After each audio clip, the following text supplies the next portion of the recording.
Hi Kabisyo, it's me DJ Rakitera and welcome to the program Top Secrets. Kung saan pwede ka makapagbahagi ng iyong pinakatatagong sekreto. Ito ang programang hindi ka huhusgahan bagkus ikaw ay pakikinggan. Ang programa sa radyo na nagpo-promote ng we listen and we don't judge culture. At syempre Kabisyo, medyo na late lang no kasi parang may something yung connection namin ngayong gabing ito. Pero syempre, hindi tayo magpapakabog no. Dapat talaga makapag-entertain tayo ng kahit isa sa Kabisyo nating nakikinig na ngayon na kailangan ng kausap. So, feeling ko itong taong to na top secret sharer or caller natin, kailangan ng kausap at ako yung magiging kaibigan niya ngayong gabi. Kapal na mukha ako. Feeler yarn! Sige na, hindi na ako magpapatumpik-tumpik pa. Welcome na natin ang ating top secret sharer or caller. Magandang gabi sa iyo. Hello po, good evening. Ano pong pwede naming itawag sa iyo? 7, 7. Ilang taon ka na? 29. 29. Sa lupalop ka naman galing 7. Bohol? Bohol. Taray di ko pa masyadong sure dyan Okay, 7 na 29 from Bohol. Ano ang top secret mo? 4 na taon ko ng karelasyon ang katrabaho ko na which is pamilyado. 4 na taon mo ng karelasyon ng katrabaho mo na pamilyadong tao na. Tama ba ako ng pagkakaintindi? Yes po. So meaning married man na to. Tama ba? Yes. 4 na taon. Wow. Di pa kayo nahuhuli. Hindi? So paano nagsimula yung relationship na yun? Are you single? Yes. Okay. So kailan at paano nagsimula yung relasyon na yun with a married man? Magkatrabaho kami and then nasa ibang department ako at nasa ibang province hanggang sa lift yung pandemic, kailangan ng tao sa isang province na to. Tapos isa ako sa napili na ipadala sa province na yon. And then nung pagdating ko dun sa may department na yon and then sa province, bigla na lang may nag-pop up sa akin na friend request sa Facebook na which is siguro dahil marami kami mutual friend. And then, inad niya ako sa Facebook. Hindi ko din alam kung bakit randomly is nag-reply ako sa message niya. And then, inaccept ko yung friend request niya. Doon nagsimula yun. Ano bang minessage niya sa'yo? Something kasing dati kasi, since pandemic, syempre, kailangan natin ng mga exercise. Nagbabike ako, ganyan. Tapos, hanggang sa nakapagpasok ko ng isang magandang parang view deck, parang ganun. Tapos hanggang sa nag-comment siya doon, hanggang sa humaba yung conversation. Okay, so humaba yung conversation na yun. Tapos, sa mismong opisina kayo nagkakakwentuhan o lumalim lang talaga siya dahil sa conversation ninyo sa Facebook? Actually, hindi kami nagpapansinan sa opisina. Talaga? Laging sa chat lang. So, saan kayo nagkikita? Siya yung pumupunta or nakikita kami sa isang lugar. Yung lugar ba na ito may parking? May? Sorry, may? Parking. Of course. May kusina? Wala.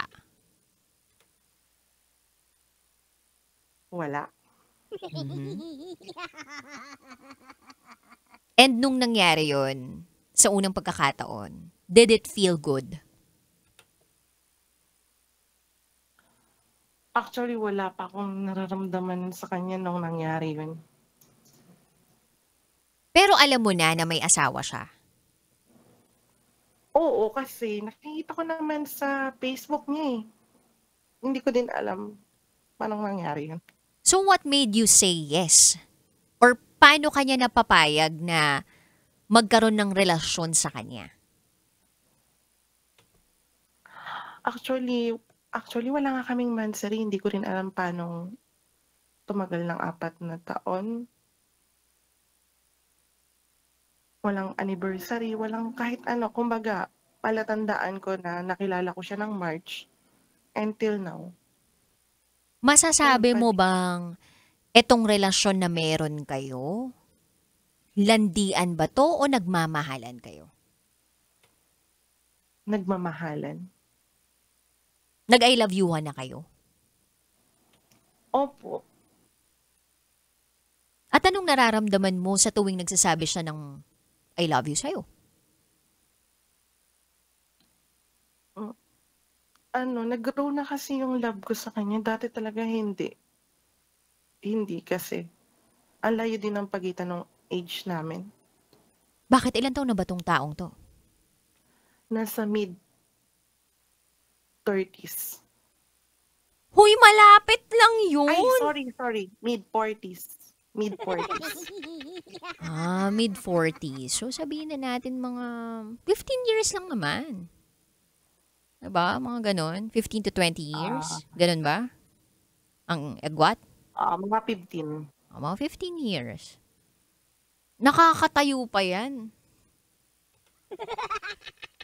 Hoy, wag ka, active siya sa mga sports. Ano yun? Active siya sa sports? Active sa sports. E di, yun yung mga bagay na pinagkakasunduan ninyo. Right now, oo. Mhm. Kaso ako madalang na ako, eh.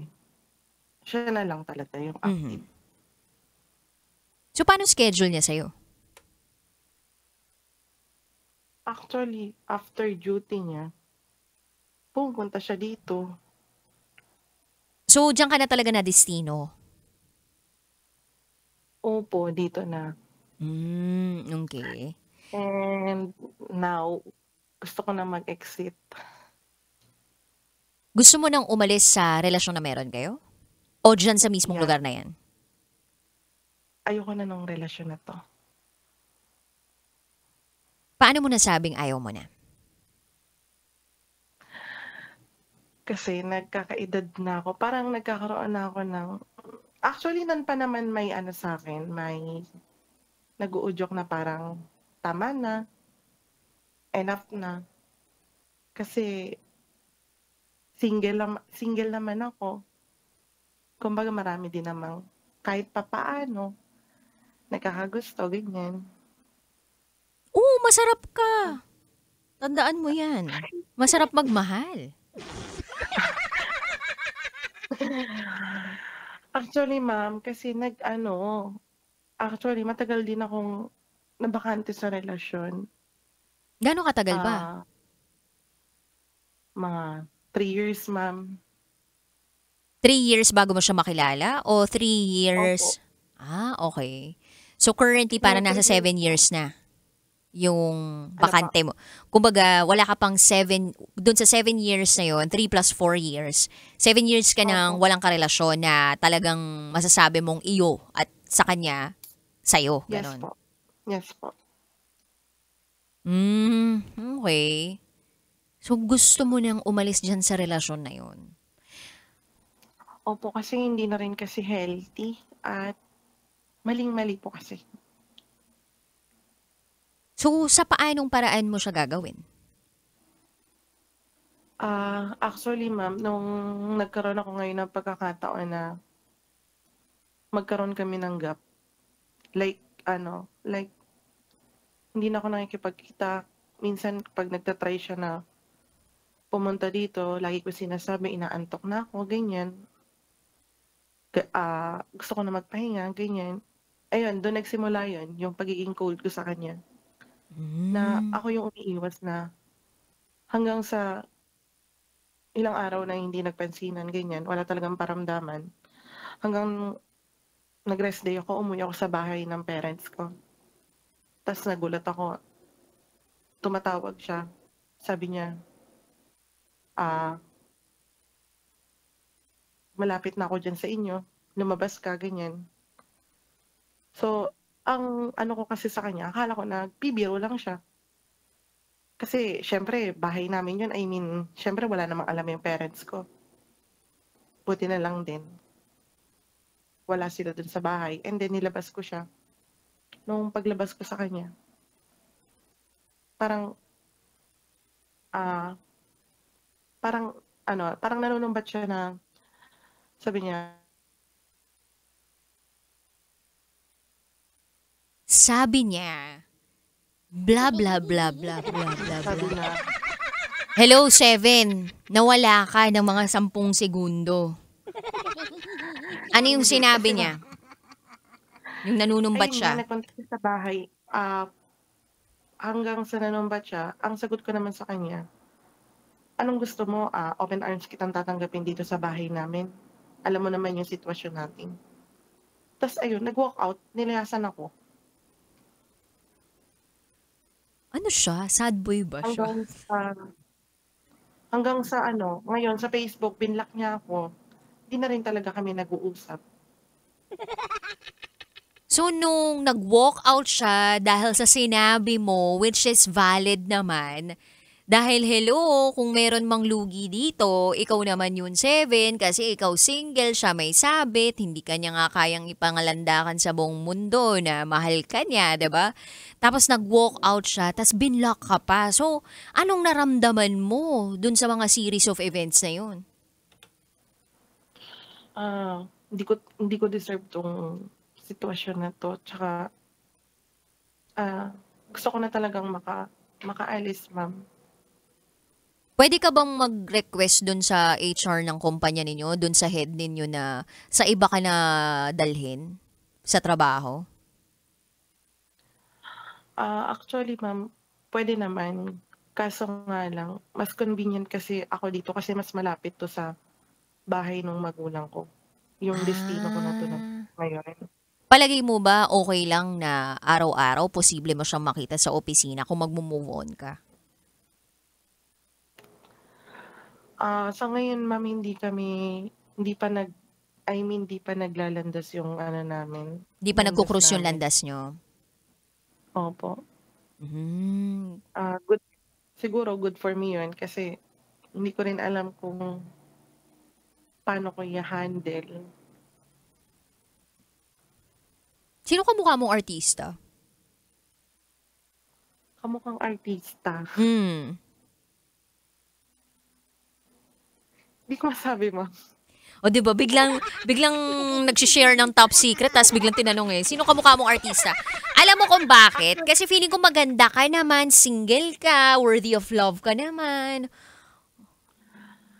Sabi nila dati kamukha ko yung anak ni Miss Vicky Bello. Crystal yata yun. Oo. Si Crystal. Yes, ma'am. Ay, ang bongga naman. Actually, ay, yung face nun parang pang baby face din yun eh. Yes, ma'am. Actually, lagi ako napagkakamalang estudyante sa bus pa ngayon.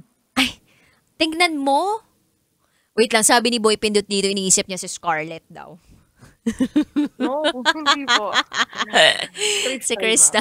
Oy, pero alam mo, Seven, o tinan mo, sabi, ikaw, sa'yo na mismo nang galing, di ba, na baby face ka, na pagkakamalan kang mukhang estudyante sa bus.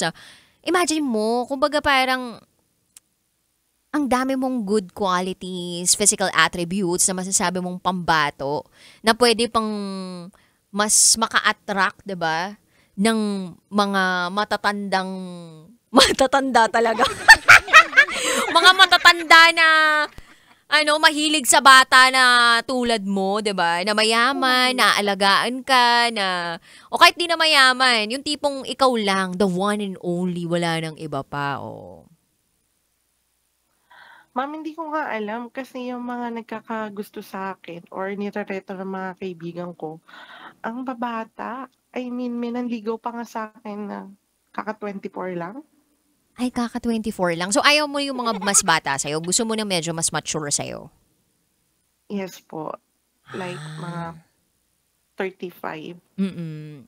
Ano bang gusto mong paraan? Gusto mo bang mag-download ng dating app or para nagre-reply ka ba sa mga message ng mga Facebook friends mo?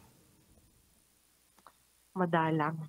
Ayun na nga, alam mo, Seven, isa sa mga magagandang gawin din, pag may time ka lang naman, kunwari nabobore ka, hindi mo nakachat tong pamilyadong tao na 'to, 'di ba? Total binlock ka naman niya. Oh, mag-entertain ka na, yung kahit yung mga simpleng nangungumusta sa'yo, 'di ba? Basta kapag yung chat sa'yo, manghihiram ng pera, block mo na agad. Pero kung yung mga chat sa'yo, kumusta ka? Oh, coffee naman tayo minsan. Yung mga ganun. Alam mo, ang tawag dun, hindi ko makakalimutan yung sinabi ni Bo Sanchez dun sa libro niya. Kasi dati nagbabasa ako ng mga How to Find Your One True Love. Alam mo kung bakit? Kasi ang tagal ko ring single. Sis, kung True, parang nasanay mag-isa. exactly. Plus, hindi ako marunong mag-handle ng relationship. Plus, nung nasaktan ako back in 2017 and 2019, parang napapatanong ako sa sarili ko kung sino ba talaga yung taong nakalaan para sa akin? Ako ba yung may mali o sila yung may mali? And then I saw there dun sa How to Find Your One True Love by Bo Sanchez kasi may versions nun eh. May English, may Tagalog. Yung mga paraan para mahanap mo yung one true love mo. So sabi dun, do not be desperate in love, be delightful. Tapos ito yung isa pa, sa mga hindi ko makakalimutan, be flirtsome. Alam mo yung flirtsome? Di ba, pag sinabi natin flirt, ibig sabihin lumandi ka. Lantod, ganyan. Oo, lumantod ka, ganyan, lumandi ka. Pero sabi ni Bo Sanchez doon, pwede kang makipagkilala sa mas maraming lalaki. Make yourself available sa mas maraming lalaki na wholesome pa rin yung atake mo. So, hindi ka pamigay, pero nangingilala ka, nangingilates ka. Oh, ganun. True. So, reply-reply ka lang din. Malay mo, nandyan, na inbox zone mo lang yung para sa'yo, di ba? Tapos tingin-tingin ka sa paligid mo, di ba? Tsaka malalaman mo na yung minahal mo na may na pamilyadong tao na, tsaka pala siya kapag naka-move on ka na. Tingnan mo ah. Gwapo ba, Pogi? Malakas dating. Malakas dating. Tapos magaling. Mm. Magsalita ah. Opo. Magaling magsalita. Tsaka magaling din talagang sa performance. Ganon. Opo. Okay. Sige, kung ganito, super late na kasi. Overtime na ako actually, 7. Bibigyan kita ng pagkakataon para makapagbigay ng mensahe dito sa pamilyadong tao na to. Just to close the book ninyong dalawa. Sige. Anong tawagan ninyo? Tawag ko sa kanya, Daddy. Ay, Zazie. Sige na, magbigay ka na ng mensahe para kay Jerry. Kailangan ba? Kung gusto mo lang naman, kung ayaw mo, okay lang, di rin kita pipilitin. Pero kung gusto mo, mamili ka, magbigay ka ng mensahe para dun kay daddy o magbigay ka ng mensahe para sa'yo, para sa sarili mo, 7, 5 years from now na pwede mong balikan. 5 years from now, Ayun o, sige Sana. laban. sana nasa maayos ng relasyon. Kasi hindi ko naman deserve to. Kasi all I can do offer lang naman is